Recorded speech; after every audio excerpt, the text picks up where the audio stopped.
நேற்று மயிலாடுதுறையில ஒரு 19 வயசு தம்பியும் ஒரு 16 வயசு சிறுமியும் ஒன்னா ஒரு கொட்டாய்க்குள்ள தொங்கினது தமிழ்நாட்டே ஒரு உழுக்கு உழுக்கிடுச்சு.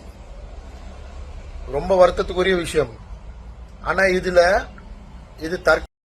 இல்லைன்னா யாராவது இவங்க ரெண்டு பேரையும் சாதிய காரணம் காட்டி கொலை பண்ணிட்டாங்களா அப்படின்ற ரிப்போர்ட் போலீஸ் தரத்துக்கு முன்னாடியும், ரெண்டு பேருக்குமான பிரேத பரிசோதனை ரிப்போர்ட் வர்றதுக்கு முன்னாடியும் இங்க இருக்கிற பெரிய போராளிங்க, மார்க்சிஸ்ட் கம்யூனிஸ்ட், அப்புறம் விடுதலை சிறுத்தை, அப்புறம் போராளி டைரக்டர் ஒருத்தர் இருக்காரு பா ரஞ்சித், இவங்க எல்லாரும் ஒரு நரேட்டிவ் செட் பண்றாங்க. இது ஆணவ கொலைன்னு ஒரு முன்முடிவுக்கு வந்துடுறாங்க. அது காரணம் என்னன்னா, இந்த இறந்து போன ரெண்டு பேர்ல அந்த சிறுமி வன்னியர் சமுதாயத்தை சேர்ந்தவங்க. போதும், இதுக்கு மேல வேற என்ன வேணும்? இவங்க நரேட்டிவ் செட் பண்ணி இங்க ஜாதி திமிரு, ஜாதி ஆணவம், அதுலதான் இவங்க இதெல்லாம் பண்றாங்கன்னு சொல்லி அந்த வன்மத்தை கொட்டுறதுக்கு வேற என்ன வேணும்? எதை நீங்க ஆதாரமா வச்சுட்டு இது ஒரு ஆணவ கொலைன்னு கிட்டத்தட்ட நான் ஒரு 100 இன்ஃபுளுசர்ஸ் வீடியோ போட்டு பார்த்திருக்கேன். இந்த கம்யூனிஸ்ட் கட்சி தலைவர் கூச்சமே படாம அந்த பொண்ணோட பேரை சொல்றாரு, அந்த பொண்ணோட வயசை சொல்றாரு, இது காதல்னு சொல்றாரு.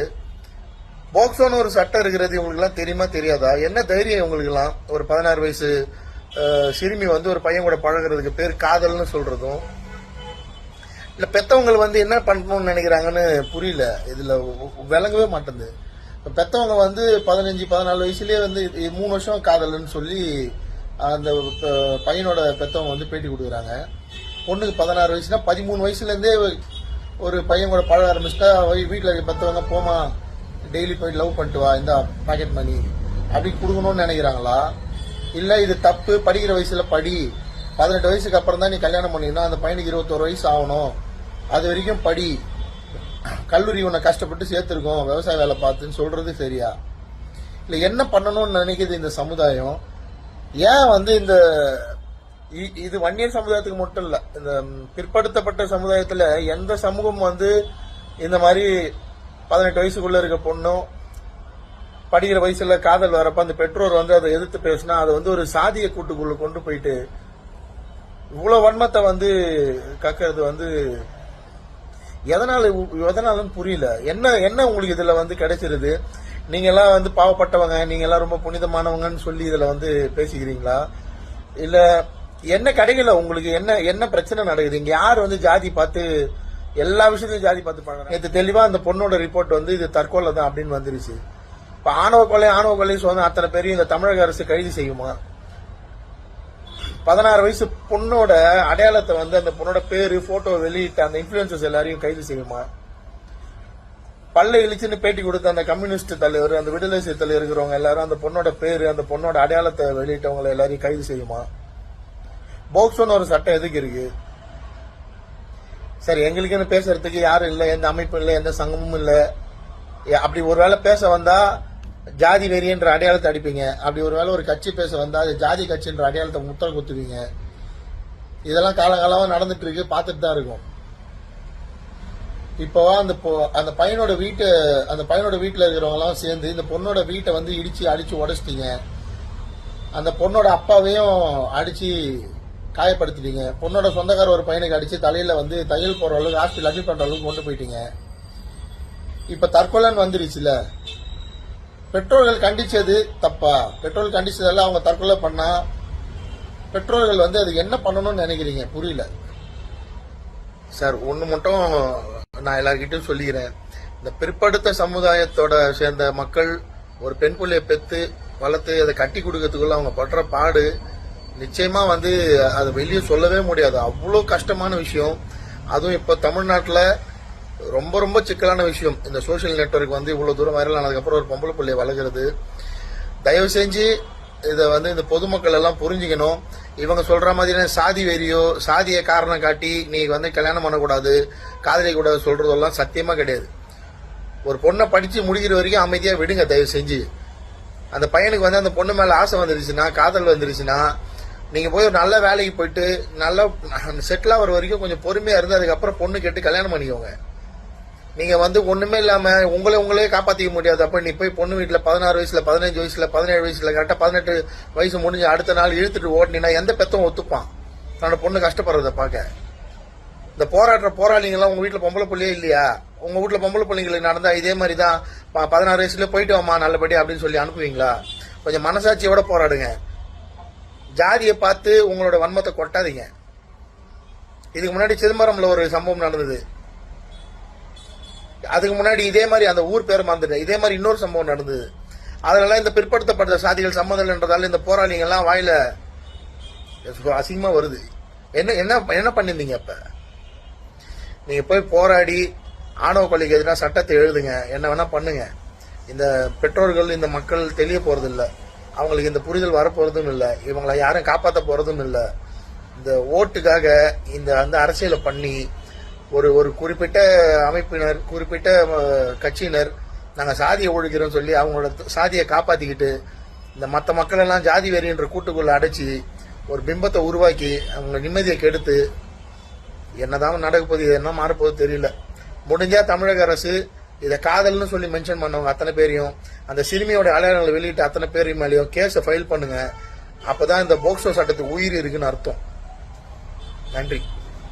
இது ஏன் ஆணவ கொலை அப்படிங்கிற கான்செப்ட் வரைக்கும் போச்சு அப்படின்னா, இறந்து போன அந்த பையன் வந்து தலித் சமூகத்தை சார்ந்தவர். ஓகே, ஏன்னா யூஸ்வலா இந்த மாதிரி 2 வெவ்வேறு சமூகத்தை சார்ந்தவர்களாக இருக்கும்போது, எஸ்பெஷலி அந்த பையன் தலித் சமூகத்தை சார்ந்தவராக இருக்கும்போது இந்த மாதிரியான ஏதோ ஒரு சம்பவம் நடந்தது அப்படின்னா அது ஒருவேளை ஆணவ கொலையாக இருக்குமோ அப்படிங்கிற ஒரு சந்தேகம் வலுத்து கொண்டே போய்கிட்டு தான் இருக்கு. இது ஏன் இது திரும்ப திரும்ப இந்த பையனுடைய பெற்றோர்களால பையனுடைய ஃபேமிலியால தான் இது வந்து ஆணவ கொலைன்னு சொல்லப்பட்டு இருக்கு, இன்சிஸ்ட் ப்ரெஷரைஸ் பண்ணப்பட்டு இருக்கு இந்த இடத்துல. ஓகே, அதன் விளைவாகத்தான் பெண்ணுடைய வீடு, அவங்க சொந்தக்காரங்க வீடு எல்லாமே இங்கே சூறையாடப்பட்டிருக்கு. ஓகே, அவங்க சொல்ற விஷயம் என்னவா இருக்கு இந்த இடத்துல அப்படின்னா, அவன் 2 பேரும் லவ் பண்ணாங்க, என் பையனை வந்து அவங்க நேத்தே மிரட்டிட்டு போனாங்க ஜாதி பெயரை சொல்லி, அதனால தான் ஸ்டேஷன்ல கம்ப்ளைண்ட் கொடுத்தோம், அதனால இவங்க ஒரு வேலை இந்த மாதிரி பண்ணிட்டாங்களோ அப்படிங்கிறது ஒண்ணு. இது வந்து முதல் சந்தேகமா எழுது. நம்ம நாளைக்கே கோர்ட் ப்ராசஸ் போய் இவங்க தான் குற்றம் செஞ்சிருக்காங்க அப்படின்னு நம்ம எடுத்துட்டு போய் தண்டனை வாங்கி தரதுக்கும் நமக்கு ஸ்ட்ராங்கான எவிடன்ஸ் வேணும். ஏன்னா ஒருத்தர் குற்றவாளி அப்படிங்கிறதுக்கும் குற்றவாளி இல்லை அப்படிங்கிறதுக்கும் அகைன் எவிடன்ஸ் வச்சுதான் ப்ரூவ் ஆகக்கூடும். எவிடென்ஷியரி வேல்யூ அந்த இடத்துல முக்கியம். அதுல பெரிய பங்கு வகிக்க போறது இந்த கேஸ்லயும் that is postmortem report, that is scientific evidence. Okay, so அந்த ரிப்போர்ட்டை வைத்தும் இது 2 பக்கம், ஒன்று இன்வெஸ்டிகேஷன்ல வரக்கூடிய அடுத்தடுத்த கட்ட ப்ராசஸ், இன்னொன்று போஸ்ட்மார்ட்டம் ரிப்போர்ட் வரக்கூடிய ரிசல்ட், இதெல்லாம் வைத்து தான் நம்ம இது வந்து தற்கொலையா இல்லை ஆணவ கொலையா அப்படிங்கிற ஒரு கான்செப்டுக்கே நம்ம வந்துட்டு கொண்டுட்டு வரணும். அதே திராவிட மாடல் அதெல்லாம் நம்ம பேசும்போது திருமாவளவன் அவர்கள் திரும்ப வந்து இருக்கும்போது அந்த தாவேகா கூட வரும்போது அடுத்தடுத்த கட்டம் ஆதரவு தெரிவிக்கும் போது அவர் சொன்ன விஷயம் என்னன்னா, கொள்கைகள் ஓரளவுக்கு சிமிலரா இருக்கு, எங்களுடைய கொள்கைகளும் அவங்களுடைய கொள்கை முன்னெடுப்புகளும் ஒரே மாதிரியாகத்தான் இருக்கு அப்படிங்கிற மாதிரியான விஷயமா இருக்கட்டும். இல்லை முதலமைச்சர் விஜய் அவர்கள் அசம்பிளியில ஃபர்ஸ்ட் உள்ள வரும்போது அவர் சொன்ன விஷயம் வந்து 8 பேர் தலித் அமைச்சர்கள் எங்க இதுல இருக்காங்க அப்படின்ற மாதிரி சொன்ன விஷயங்களா இருக்கட்டும். இல்லை அங்க பேசின வன்னியரசு அவர்கள் வந்துட்டு இந்த மாதிரி தலித் சமூகத்தை பாதுகாக்க ஒரு தனி சட்டம் இயற்றணும் அப்படின்னு சொல்லி அவர் சொல்லியிருந்தார். ஏன்னா ஆல்ரெடி நமக்கு வந்துட்டு இங்க ப்ரொடெக்ஷன் ஆஃப் சிவில் ரைட்ஸா இருக்கட்டும், இல்லை இன்னொரு பக்கம் போனால் SC/ST ஆக்ட் இருக்கட்டும், ப்ரிவென்ஷன் ஆஃப் அட்ராசிட்டிஸ் ஆக்ட் ஒரு பக்கம் இருக்கும்போது ஆனர் கில்லிங் அப்படிங்கிற ஒரு கான்செப்டுக்கு நமக்கு தனி லா இல்லை. நீதி கிடைக்காதது அப்படிங்கிறது இல்லை, சில ஒவ்வொன்றுத்துக்கு ஒரு மாதிரியான டைம் டியூரேஷன்ஸ் தான் அங்கே எடுக்கப்பட போகுது. ஓகே, இங்கே எல்லாருமே என்னன்னா நம்ம சொல்ற மாதிரி நம்ம இந்தியன் லா சிஸ்டம் அப்படிங்கிறது ஒரு ஃபேக்டர். இன்னொரு பக்கம் போனோம் அப்படின்னா அந்த ப்ரூவிங் ஃபேக்டருக்காக எடுக்கக்கூடிய டைம்னு ஒன்று இருக்குல்ல. ஏன்னா ஒரு சில கேசஸ் வந்து நமக்கு 3 மாசத்துல முடிக்கப்படலாம், 6 மாசம், 1 வருஷம், 2 வருஷம், 3 வருஷம் அப்படின்னு போகும்போது அந்த கேஸோடைய தன்மை எந்த மாதிரி இருக்கு, அதுக்கு என்ன மாதிரியான ப்ரூஃப் கலெக்ஷன்ஸ் அந்த இடத்துல போகுது, சார்ஜ் ஷீட் ஃபைல் பண்ணதுக்கப்புறம் அதில் எத்தனை விட்னஸஸ் இருக்காங்க, அந்த கேஸோட டியூரேஷன்ஸ் எவ்வளோ அப்படிங்கிறதுல மட்டும்தான் நீங்கள் டிஃப்ரென்ஸ் இருக்க போகுதே தவிர்த்து அட் எண்ட் ஆஃப் த டே இல்லைப்பா இவங்களுக்கு நீதியாக கிடைக்கலப்பா அப்படின்னு அவங்க விடப்பட்டுட்டாங்க அப்படிங்கிற மாதிரியான எந்த விஷயமும் இந்த இடத்துல. ஏன்னா யூஸ்வலாக நமக்கு 100 கால் பண்ணும்போது வர்றது நார்மல் பேட்ரோல், ஒரு விமன் அப்படின்னு ஏதாவது நம்ம நைட் டைம்ஸில் அதுக்கப்புறம் ரோந்து வர்றதுக்கு பிங்க் பேட்ரோல் அப்படிங்கிற ஒரு விஷயம் சொன்னாங்க. அதுக்கப்புறம் தான் இந்த சிங்கப்பெண் சிறப்பு ஃபோர்ஸ் அப்படிங்கிற அவங்களோட சிங்கப்பெண் பேட்ரோல் அப்படிங்கிற ஒரு விஷயம் வந்து சொல்லப்பட்டது. ஓகே, இங்கே மெயினாக சிங்கப்பெண் சிறப்பு ஃபோர்ஸோட ஒர்க்கே என்னவாக சொல்லப்பட்டுச்சு அப்படின்னா, ஒரு விஷயம் ஏதாவது ப்ராப்ளம் நடந்துருச்சு அப்படின்னா அதுக்கப்புறம் வரக்கூடியவர்கள் தான் all women police station, LNO, crime against women சொல்றது, இவங்க எல்லாம் உள்ள வருவாங்க. பட் அதுக்கு முன்னாடியே ப்ரிவென்டிவா அப்படிதான் நம்ம பேசியிருந்தோம். அதனை நோக்கி which means proactive and preventive பேஸ்ல ஒரு அவேர்னஸ் கிரியேட் பண்ணி கொண்டுட்டு போறது தான் SSF ஓட வேலைன்னு சொல்லி நம்ம வெளிவந்த ஒரு விஷயம். ஐஜி பவனேஸ்வரி மேம் அவர்கள் சொன்ன ஒரு விஷயமாவும் அது இருக்கு. பட் அது எந்த அளவுக்கு ஸ்ட்ராங்கா என்ஃபோர்ஸ்மெண்ட் பண்ணப்பட்டு இருக்கு, எஃபெக்டிவ் இம்ப்ளிமெண்டடா இருக்கு அப்படிங்கிற ஒரு விஷயம் இருக்குல்ல. ஸோ அது கண்டிப்பாக இருக்கணும்ன்றதும் இருக்குல்ல. ஸோ இப்போ அவங்க எந்த அளவுக்கு இதை எஃபெக்டிவா கொண்டுட்டு போய் சேர்க்க போறாங்க இல்ல சேர்த்துட்டு இருக்காங்கன்றத பொறுத்து தான் இவங்க எந்த அளவுக்கு ப்ரிவென்டிவா ஒர்க் பண்றாங்க அப்படிங்கிற ஒரு விஷயமே நமக்கு தெரியும். சமூகத்தில் நடக்கக்கூடிய எந்த பிரச்சனைகள், அது குழந்தைகளுக்கு அகேன்ஸ்டாவோ பெண்களுக்கு அகேன்ஸ்டாவோ இல்லை என்ன மாதிரியான கிரைம்ஸ் நடந்தாலும் ஒரே விஷயம்தான். ஒருத்தவங்க பாதிக்கப்பட்டுட்டாங்க அப்படின்னா எஸ் கண்டிப்பாக அதுக்கப்புறம் அந்த பாதிக்கப்பட்டவர்களுக்கு உரிய தண்டனையும் வாங்கி தரப்படும், உரிய நடவடிக்கை எடுக்கப்படும். ஏன்னா நிறைய பேர் சொல்லக்கூடிய ஒரு விஷயம் என்னன்னா, எனக்கு போலீஸ் ப்ராப்பரா ஆக்ஷன் எடுக்கல அப்படின்னு நிறைய பேருக்கு தெரிய மாட்டேங்குது.